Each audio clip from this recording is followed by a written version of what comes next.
It wasn't a little girl. I was camping with my husband and his family at a small remote lake in New Mexico. There were about 10 people in our group, and another group of 6 people in the next campsite. It was nighttime, and both groups were doing typical activities, making s'mores, having a few drinks, and telling stories, when we all heard what sounded like a little girl yelling out for help. Neither group had children with them, but we were all positive we were hearing a little girl and decided to search the area. We heard the noises from together. There was a field behind our campsites, and we all saw a very tall, pure white figure standing maybe 100 feet away from us, in the field, making the noises. We all agreed this thing looked maybe 6 feet tall, skinny, and white as can be. We made our way closer to investigate, but whatever it was that we saw started backing off as we got closer, and it disappeared into the trees. All night we continued to hear a little girl calling for help as we tried to sleep. The Walking Dead. I'm a psychiatric nurse, and early in my career, I worked at a residential mental health facility. One of our residents was an elective mute, which means that he couldn't talk, but there were no medical reasons as to why. He had spoken earlier in his life and in fact seemed quite normal back then, with the exception of being close to 7 feet tall. He'd been raised in the Deep South and joined the military when he was 19. But one night he vanished. He was declared AWOL, and eventually he was declared missing and dead. 10 years later, a 7-foot-tall man walked into a VA hospital emergency room in my part of the Midwest and said to the receptionist, "My name is Marion Duchenne, not the real name, and I've been dead for 10 years. Those were the last words he ever spoke. He was covered with dust, and he was wearing the same clothes he'd been reported to be wearing the night he vanished. His social security number had not been used, and he had no identification on his person. However, they were able to identify him, I guess via fingerprints. The family was notified, but they said they had already grieved their lost man, and that whomever was claiming to be him simply could not be. They demanded not to be contacted again." Marion paced all day, every day, moving his mouth that looked like talking or muttering, but no sound came out. He had an unnerving habit of throwing his head back with his mouth wide open as if he were laughing heartily, but not even a breath could be heard. If I talked to him, he appeared to listen, periodically throwing his head back in that laughter-mimicking way of his.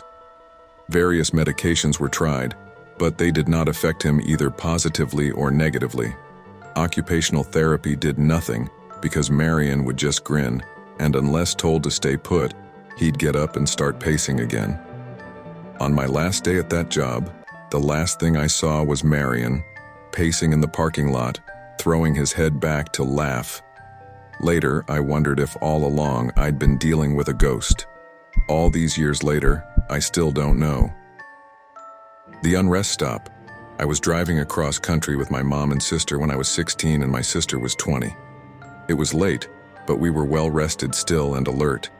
We were driving along an interstate and needed gas and a bathroom break, so we stopped at the only rest stop in 200 miles. There was a van full of teenagers on a road trip at the gas station, as well as a small gray car parked at the pump in front of us with 2 young men standing still outside of it. When we got there, everything felt wrong. We'd been on the road for days and seen many rest stops at night and had never been afraid until then. My mom and sister went inside and I stayed in the car. I heard the teenagers say they were creeped out and couldn't get the pump to work, and they left in a hurry. I was watching the car in front of us and the 2 men had not moved at all, not an inch. They weren't talking, they weren't on phones. They were just standing there, still as stone. My sister and mom came running back out to the car, and when they got in, the 2 men slowly turned to look at us, while not moving or pivoting the rest of their bodies. And I swear to fucking shit, we all saw the same thing. They had eyes dark as pitch and empty, truly empty. Not black, not reflecting any light at all, just a void. We sped out of there and didn't stop until we were in the next city. The worst thing about the entire experience? We couldn't find the place on any map. We knew exactly which spot on the interstate to look, and we couldn't find it on Google Maps or any paper map we had. We even asked locals about the creepy gas station out on that stretch of road and got only confused looks. We've traveled on that interstate since, and there is no rest stop. It came for us in the graveyard. We were driving my friend's really old beat-up Subaru through a massive graveyard. We stopped and walked down a hill and came across a little pond. There was someone sitting on a rock on the other side of the pond. The figure was all black, and we couldn't make out any features other than the fact it looked like a man who was wearing some old-style top hat. We stupidly waved and shouted, "Hi!" He didn't show any acknowledgement and continued sitting still on the rock. All of a sudden, he jumped to his feet, started running to us on the water, and then vanished in thin water about halfway on the pond. My friends and I screamed and ran back to the car. The car wouldn't start, and we heard something banging on the back of the car. It wasn't a constant bang, but every few seconds or so, we'd hear it. Nobody was outside from what we could see in the dark, but something was making a noise on the car. I opened my phone and started dialing my mom to come give us a boost, but I had no service. None of us had any cell service. The next 30 minutes were spent trying to get her car started. No banging was heard afterwards, but we felt this heavy pressure around us. Finally, the car started and she hit the pedal to the metal. We sped out of the graveyard so fast. Immediately crossing the gates, all of our phones regained cell service. One thing I know for certain is that someone or something was out there, and it was not an animal or a human. It was good to see an old friend. When I was 37, I went to my high school reunion. I flew into the nearest airport and rented a car. The distance was about 35 miles through a very rural and almost abandoned part of the country. About 3 miles outside of town, I see someone on the side of the road flagging me down. It turned out that it was one of the guys I had attended school with. Jim, not his name, gets in the car and we start talking. I had not seen him in 20 years, but he still looked the same, maybe a little older. We get to town and I ask him if he wants to come to the VFW and have a drink. He says, "No, just take me home." Jim's parents had lived only a few blocks from my grandmother's house, and I turned in that direction, but he said to take him to the outskirts of town. There was a mobile home park out there, and I figured that is where he lived. When we reached the end of the turnoff, he said, "Just drop me here. It was good to see you again." And he walks off into the night. I go to the VFW, met some of my old classmates. We start to talk. As we are talking about who is coming to the reunion, I mentioned that I had just picked Jim up 3 miles east of town and had dropped him off. Everyone gets quiet. Even the guy singing karaoke stops and lays down the mic. My cousin goes white as a new t-shirt. "Barb, Jim died on that curve 8 years ago, rolled his car. We were all at his funeral," I was told. I started to feel really dizzy, and I went out to the car to take some deep breaths. There on the seat is the local newspaper, printed 8 years previous, containing Jim's obituary. I still have the paper. Hell hath no fury like a woman scorned. After we moved into our home, we were told a woman had died there at the hands of her abusive husband. She hated men. My dad would wake up with scratches all over himself, and whenever my brother was mean to my sister or I, he would have scratches on him as well. One day, my brother hurt our sister. He hit her with something. When he woke up later that night, he had a horrible bloody nose. The day we moved out, my brother accidentally broke his twin's arm trying out a wrestling move. He swears that he would have died that night if it wasn't our last in the house. Death came for him. I was standing in my parents' room talking to my very sick dad at the time. He was dying of stage 4 esophageal cancer. I got the feeling something was behind me.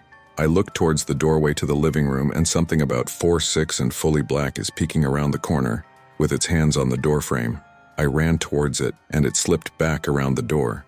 When I got outside the doorway, there was nothing. My dad was completely confused when I stepped back inside the room. When I tell him, people who stayed at my house in my dad's final days claimed to have seen it. My mom saw the figure on multiple occasions in multiple places until he passed away. We haven't seen it since. My mother attracted evil. After my parents divorced when I was a teenager, I lived with my mother. I experienced lots of paranormal happenings. Several times when I was reading in my bed, the room would start to feel really icy. Next, it would feel as if somebody that hated me was staring at me. When I got that feeling, I would leave the room and come back an hour later. Sometimes during the day, I would see a shadow figure sneaking along my bedroom walls. Something in the flat was pretending to be my dog. I went into my room and heard a deep growl from under the bed. My dog wasn't capable of making a noise that deep. It sounded like either a really big dog or a man doing his best dog impersonation. Other times my dog would whimper and pace in the room next to mine but wouldn't come when called, as if he was afraid of something in the hallway. When I moved in with my father, the paranormal activity stopped.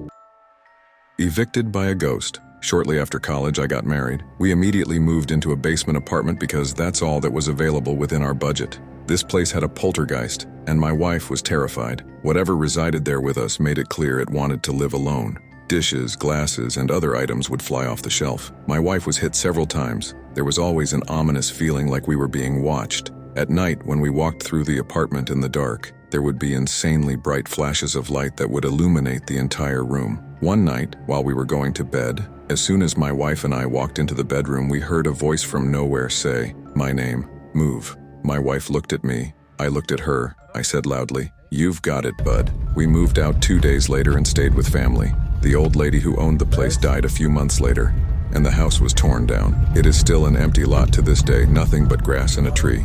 I still drive by it every now and again. The Death March. My dad used to work as a corrections officer at a rural prison. He drove the perimeter of the property for his entire shift, where he would check empty buildings for runaway inmates. It was generally a boring job.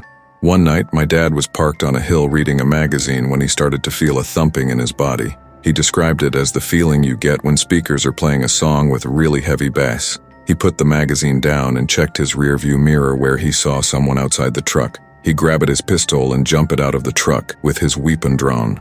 Outside the truck, he realized it was a procession of Native Americans walking through the truck and directly through his seat, only to disappear at the exact spot he was sitting. He said it was clear they were ghosts because many of them appeared injured. This went on for a few seconds, and then the whole procession disappeared. He called the other perimeter guy on his walkie to try to explain, and the other guy almost immediately stopped communicating. Turns out the other guy had seen this happen before but didn't believe in ghosts, so he wouldn't talk about it.